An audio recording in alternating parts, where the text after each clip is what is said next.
Miss call किसका है अभी? पोपटलाल का मिस कॉल। जल्दी कॉल कर। आ गया। भिड़े। हाँ बोलो पोपटलाल। भिड़े, बहुत बड़ी खुशखबरी है। क्या? मुझे घर वाली मिल गई। कैसे? मेरा मतलब है घर डिजाइन करने वाली इंटीरियर डिजाइनर मिल गई। क्या बात कर रहे हो? हाँ। वाह वाह वाह पोपटलाल, तुमने तो मेरा टेंशन दूर कर दिया भाई। अभी उसके साथ सब फाइनल होने वाला है, तुम जल्द से जल्द मेरे घर आ जाओ। हाँ मैं अभी आ रहा हूँ। काय झालं? अरे पोपटलाल का फोन था, बोला उसको कोई इंटीरियर डिजाइनर मिल गई है। हाँ और बोला कि डील पक्की हो जाएगी। असं सोड दे रे बाबा। ये है कि मैं आ जाऊँ। हा जा लवकर। Thank you for having T. वैसे आपको देखते ही मुझे लग गया था कि हमारा नक्की हो ही जाएगा। क्या? मेरा मतलब है आपको देखते ही मुझे लगा था कि गोकुलधाम सोसाइटी के सारे घरों के रिनोवेशन की डील आपके साथ पक्की हो ही जाएगी। या आज मेरी तलाश पूरी हुई। व्हाट?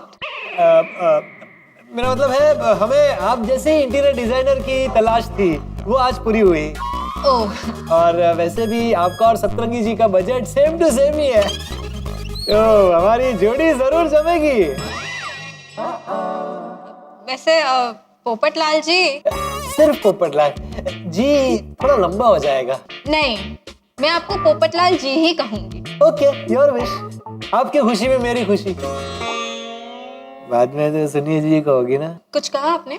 नहीं, बस मैं कह रहा था कि मैं अपनी मर्जी आपके ऊपर कभी नहीं ला दूंगा। वैसे मैं आपको पम्मी कह के बुला सकता हूँ ना? या श्योर। वैसे पोपटलाल जी, मैं एक चीज क्लियर कर दूं आपको। हाँ कहिए। कि मैं काम थोड़ा अपने तरीके से करूंगी। मतलब इस घर की डिजाइनिंग मैं अपने हिसाब से ही करूंगी। हाँ, आप इसे अपना ही घर समझिए। आपको जैसा डिजाइन करना है वैसा कीजिए। जैसे मैं आपसे एक सवाल पूछ सकता हूँ? हाँ श्योर। आपकी शादी हो गई है? नहीं, क्यों? नहीं?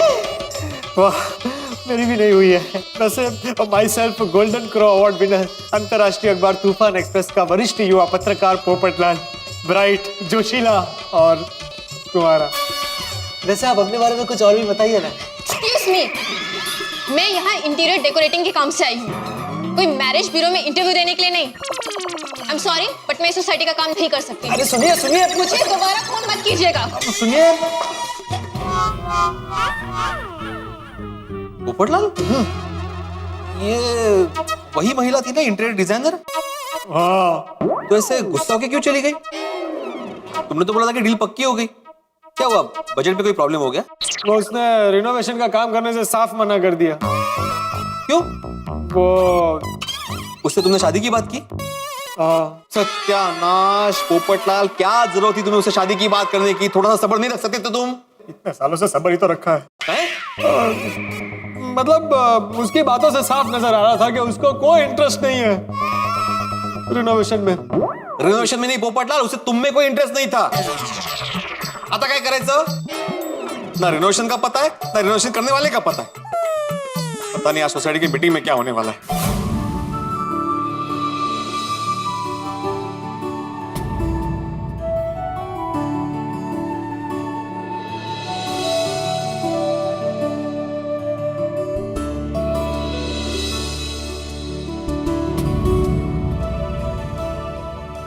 भिड़े,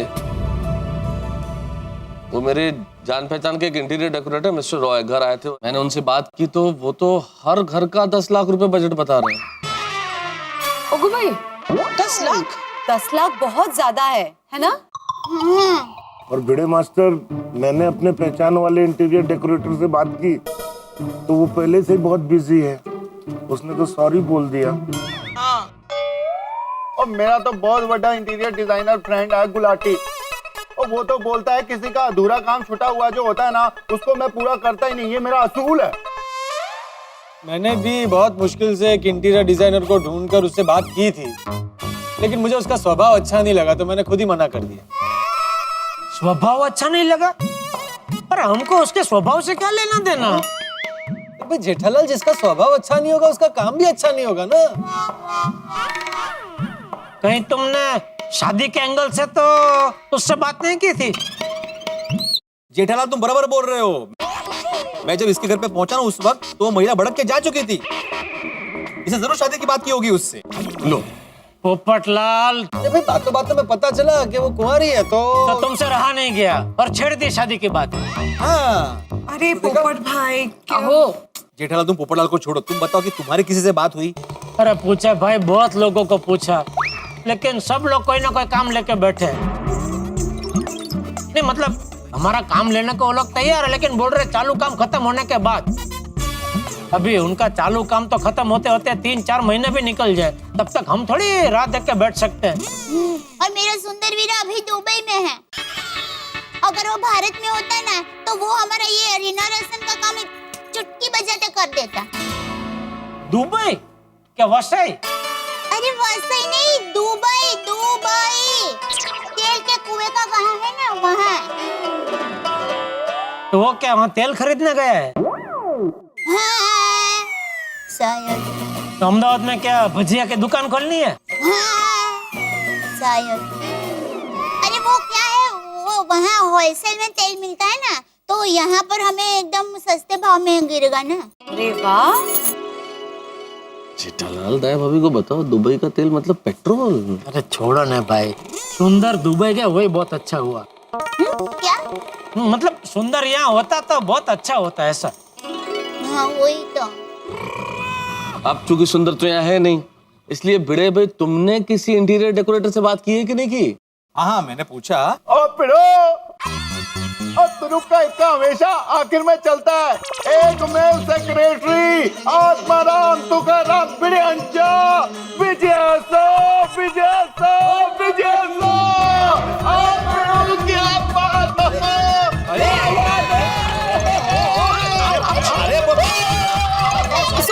सोनी भाई नीचे रखिए। हाँ रोशन एक इंटीरियर वाला आया था, लेकिन इन्होंने गुस्से से उसको घर से बाहर निकाल दिया। अरे वो जो आया था ना इंटीरियर वाला, उसने हमारे बजट से 10% ज्यादा मांगा। तो मैंने बोला कि भाई हमारा इतना बजट नहीं है, तो मैंने मना कर दिया। तो वो बोला कि आप तो सोसाइटी के एक में सेक्रेटरी है, अगर आप बोलेंगे तो मेरा बजट पास हो जाएगा, फिर मैं सिर्फ आपको, सिर्फ मुझे 20% डिस्काउंट देगा। हाँ ऐसा बोलना। तो मुझे तो गुस्सा आ गया, मैंने तो निकाल दिया घर से बाहर उसे। Very good. क्या बात है मेरे भाई, क्या बात है, कमेंडेबल जॉब। ओ पिड़ो, ये तूने क्या कर दिया? क्या? इतनी बड़ी गलती कर दी थी। गलती? ओए मुझे बताता, मैं उसको ऐसा थप्पड़ मारता कि उसकी जबान से रिश्वत का री भी नहीं निकलता। अच्छा मला वाटलं काय। नहीं मैंने उसे बोल दिया, वो भी चला गया, जाने तो भूल जाओ। कैसे कैसे लोग बोलते हैं यार, रिश्वत का मजाक बना के रखा है, इसलिए हमारा देश बढ़ता है। हाँ ठीक है, कोई बात नहीं। बैठ जा बैठ जा बैठ जा। हमें तुम पे नाज है भिड़े कि तुम हमारी सोसाइटी के एकमेव सेक्रेटरी हो। मेहता साहब एकमेव नहीं, सत्यमेव सेक्रेटरी हो। हाँ सत्यमेव। सत्यमेव सेक्रेटरी आत्माराम तुकाराम भिडे यांचा विजय असो विजय असो विजय असो। Thank you very much. मैंने तो सिर्फ एक सच्चे नागरिक होने के नाते अपने कर्तव्य का पालन किया।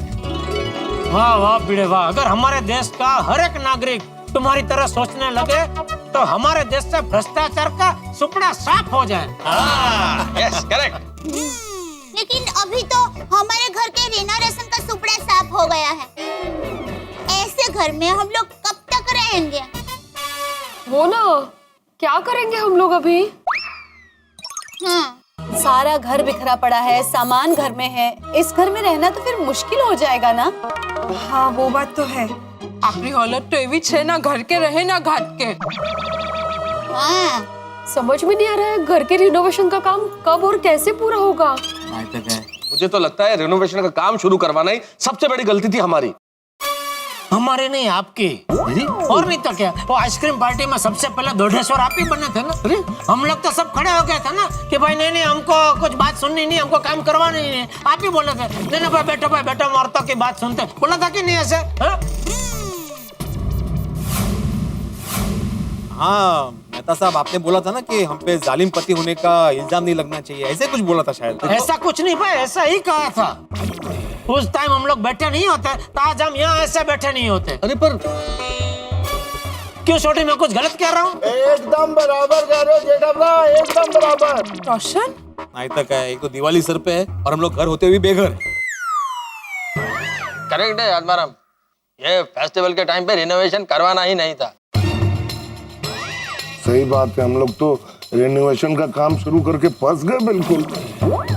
अरे भाई मैं तो पहले से ही कैंसल बोल रहा हूँ, लेकिन मेरी बात कोई सुने तब ना। नहीं सही बात है, एक्चुअली हमने काम शुरू करने में बहुत घाई की। करेक्ट। ये लेडीज लोगों की बातों में मेहता साहब फंस गए और मेहता साहब की वजह से हम सब फंस गए। और नहीं तो क्या। सही बात। ओके सॉरी भाई, सॉरी, गलती हो गई, मेरी गलती हो गई जेठालाल। अब मुझे थोड़ी पता था ये हो एक जाएगा। मिनट तारक, वैसे भी आज नहीं तो कल हम सब घर का रिनोवेशन तो करने ही वाले थे ना। टप्पू के पापा, आप जरा बता सकते हैं कि इसमें फंसने वाली बात कहाँ पर आई? हाँ, सोच समझ कर ही काम शुरू किया था, वो भी अपने बजट में। काय हो आठवताय का? और कल तक तो आप सब लोग एक्साइटेड थे ना रेनोवेशन की बात सुनकर, तो पची सुन रही हूँ। एग्जैक्टली। अब आप सब अचानक यू टर्न क्यों ले रहे हो? आप सब लोग अचानक क्यों रिनोवेशन के खिलाफ क्यों हो रहे हो? अरे क्योंकि घर का हाल देखा है अंजलि कैसा है, वो सीमेंट की बोरियां घर में पड़ी हुई देखिए, सारे घर में सीमेंट इस तरह से उड़ रही है, उड़ उड़ के मेरी सांसों में घुस गई है और सांसों से मेरी सोच में पहुंच के मेरी सोच कंक्रीट जैसी कड़क हो गई है, कुछ सूझ ही नहीं रहा है मुझे। Oh my God, जैसे सीमेंट सिर्फ आप ही की सांसों में जा रहा है। बिल्कुल बिल्कुल मेहता साहब, मेरा भी वही हाल है। रेनोवेशन की वजह से मेरा ध्यान टीवी मोबाइल में कम और रेती सीमेंट में ज्यादा घुस रहा है। और मेरे पेशेंट तो घर की हालत देख के आने ही कम हो गए और उनको लगता है कि मैंने पेशा चेंज कर दिया है। एक तो भाव पूछने लगा, डॉक्टर साहब सीमेंट की बोरी क्या भाव दी? अरे रिनोवेशन के चक्कर में घर पे ट्यूशन ले नहीं पा रहा हूँ, इसलिए बच्चों के घर जा जाके ट्यूशन दे रहा हूँ। देखिए, मुझे पता है ये सब कुछ सप्तरंगी की वजह से हुआ है, पर यकीन मानिए मुझे भी नहीं पता था कि वो अचानक से अमेरिका चला जाएगा। और सप्तरंगी की तरफ से मैं आप सब लोगों से माफी मांगती हूँ। Again, I'm really sorry. Preeta ji please आप बार बार सॉरी मत बोलिए, इसमें आपकी क्या गलती है? हो बबीता जी, और इसमें सत्तू भाई की भी क्या गलती है? अभी उनकी कुंडली में अचानक उनकी शादी तय होना लिखा था, तो वो भी क्या कर सकते हैं? नहीं पोपटलाल? हाँ बराबर है, लेकिन सप्तरंगी का बिल्कुल दोष नहीं है ऐसा नहीं बोल सकता। अरे पोपटलाल, बार बार तुम सतपंगी भाई का नाम क्यों ले रहे हो? हम सब ने मिलके उनका खुशी खुशी अमेरिका विदा किया है, बराबर ना? तो बात खत्म हो गई, फिर बार बार उनका दोष देने को कोई मतलब ही नहीं है ना। बिना मैं तो कहता हूँ तो अभी कभी एक नया कायदा बना कि भाई ये मीटिंग में भी जो कोई भी सतपंगी भाई को दोष देगा उसको सोसाइटी के वेलफेयर फंड में 500 रुपया का दंड भरना पड़ेगा, बस। क्या 500 रुपए का दंड? तो भाई भिड़े तू कुछ बोल जेठालाल को, ऐसे थोड़ी होता है।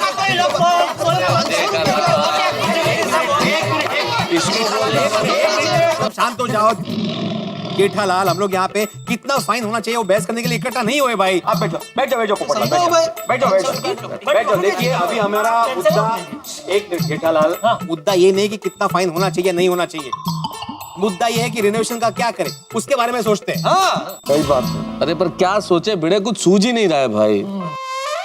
कुछ नहीं रहा, समझ में नहीं आ रहा है क्या करना है। नहीं, अभी क्या करें, सब ने अपना अपना तरीके से सब कर लिया, कोई तैयार नहीं है, क्या करें? पता होना चाहिए, ये मालूम ही नहीं पड़ रहा ना कुछ। ऐसे हालत और कुछ मतलब सीमेंट मेरे बोरियां पड़ी हुई है। हाँ बोल। मेरी माँ हमेशा कहती है कि जब जीवन में कोई रास्ता ना मिल रहा हो, कुछ सोचता ना हो, तो ईश्वर से प्रार्थना करनी चाहिए। वो हमें जरूर कोई उपाय या रास्ता बताते हैं। वो बापूजी रिनोवेशन का काम अटक गया है तो सब लोग हताश हो गए, इसलिए भगवान से प्रार्थना कर रहे हैं कि कोई रास्ता सुझाए। हाँ चाचा जी, हम सबने अपने स्तर पे बहुत सारे इंटीरियर डिजाइनर से बात की, लेकिन किसी न किसी वजह से सबने इनकार कर दिया। चाचा जी ये रेनोवेशन है तो जबरदस्त टेंशन पे डाल दिया। अरे तो इसमें इतना टेंशन क्यों ले रहे हो? टप्पू सेना है ना, सबके घर के इंटीरियर का काम टप्पू सेना करेगी। क्यों बोली? अब तूने बोल दिया है तब देख लेंगे। टप्पू गोली क्या बोल रहे हो भाई? गोकुलधाम सोसाइटी में किसी त्योहार का आयोजन नहीं करना है, बिना सोचे समझे कुछ भी मत बोलो, टप्पू सेना सब कर लेगी। हाँ टप्पू बेटा, ये तुम्हारे कॉलेज का कोई प्रोजेक्ट नहीं है जो तुम आसानी से कर दोगे। ये रिनोवेशन है, रिनोवेशन। अरे भाई टप्पू, आप लोग कॉलेज में आ गए इसका मतलब ये नहीं है कि आप हर काम करने में आपने महारत हासिल कर ली है। तो कुछ सोच समझ के तो बात करो ना। सही बात है बेटा। और डिकरा, ये रेनोवेशन करना बच्चों का खेल नहीं है। हाँ बाळांनो, ये बड़ों का काम है। हाँ टप्पू सेना, अरे आप लोगों ने हमें सिखाया है कि जिंदगी में कभी भी मुश्किल समय में हार नहीं माननी चाहिए। काम भले ही कितना भी कठिन हो, लेकिन मायूस या हताश नहीं होना चाहिए। आप लोग हमेशा हमारे प्रेरणा रहे हो और आज आप लोग ही हिम्मत हार रहे हो। टप्पू सेना सही कह रही है, ऐसा कोई काम नहीं है जो नहीं हो सकता। हाँ। और वैसे भी सब तरंगी ने तुम सबको घर का प्लान बना कर तो दिया है। रेती, सीमेंट, टाइल्स ये सब भी आ गया है और थोड़ा बहुत तो काम भी हो गया है। तुम लोग हिम्मत मत हारो, तुम सब लोग मिलकर रिनोवेशन का काम अपने बलबूते पे पूरा कर सकते हो। बापू जी आपकी बात बराबर है कि प्लान तैयार है, सब सामग्री भी है, लेकिन कारीगर नहीं है ना। हाँ अरे भाई, सब तरंगी के जो कारीगर थे उनको बुलाकर काम शुरू करवा दो। नहीं चाचा जी, वो सब रोजंदारी पे थे, डेली वेजेस पे थे। वो अभी अपने अपने काम करने कहीं और चले गए होंगे। तो कोई बात नहीं, नए कारीगर लेकर आओ। चाचा जी, वो घर पे मजदूरों से काम करवाना ये तो बहुत माथापच्ची का काम है। चाचा जी, वो घर पे मजदूरों से काम करवाना ये तो बहुत माथापच्ची का काम है। हाँ, ये तो बहुत बड़ा चैलेंज है। भिड़े, तू एक शिक्षक है ना, तुझे अगर किसी सवाल का जवाब नहीं मिलता तो तू उसे किताब में ढूंढता है कि नहीं? और ये तू साइंटिस्ट है, तेरा अगर एक प्रयोग असफल होता है तो तू दूसरा प्रयोग नहीं करता? हथेड़ा, तू बता, किसी पेशेंट को अगर हार्ट अटैक आता है तो तू क्या उसे मरने के लिए छोड़ देता है? उसकी आखिरी सांस तक उसे बचाने की कोशिश करता है कि नहीं करता है? मैं तो तुझे अगर कोई लेख नहीं सूझता तो तू क्या लिखना छोड़कर संन्यास ले लेता है? फिर से लिखने की कोशिश करता है ना? छोड़ी, तू बता, अगर कोई गाड़ी खराब हो गई है और तुझसे रिपेयर नहीं हो रही है तो तू क्या उसे बीच रास्ते में ही छोड़ देता है? उसे रिपेयर करने की कोशिश तो करता है ना? और जेठिया, तुझे अगर धंधे में खोट होती है तो तू क्या दुकान बंद करके घर पे बैठ जाता है? और डिब्बे, तेरी शादी नहीं हो रही है तो तूने क्या फैसला कर लिया है कि तू जिंदगी भर कुंवारा ही रहेगा? नहीं चाचा जी, मैं शादी करके रहूंगा। मेरी कोशिश चालू है और मैं हार नहीं मानूंगा। शाबाश। अरे क्या तुम सब लोग मिलकर इस रिनोवेशन के अधूरे काम को पूरा करने की कोशिश नहीं कर सकते?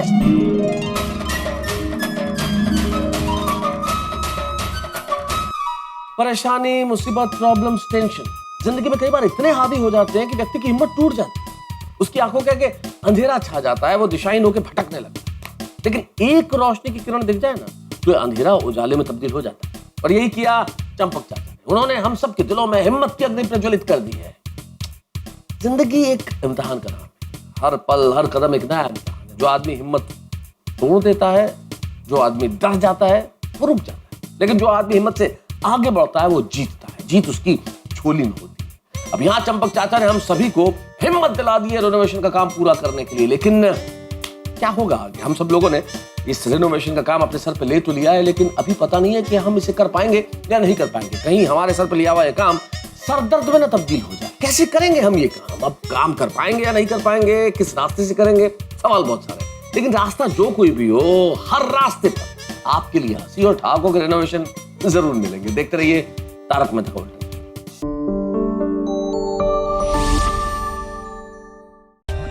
For more updates, subscribe to our channel, click the show links and enjoy watching the videos.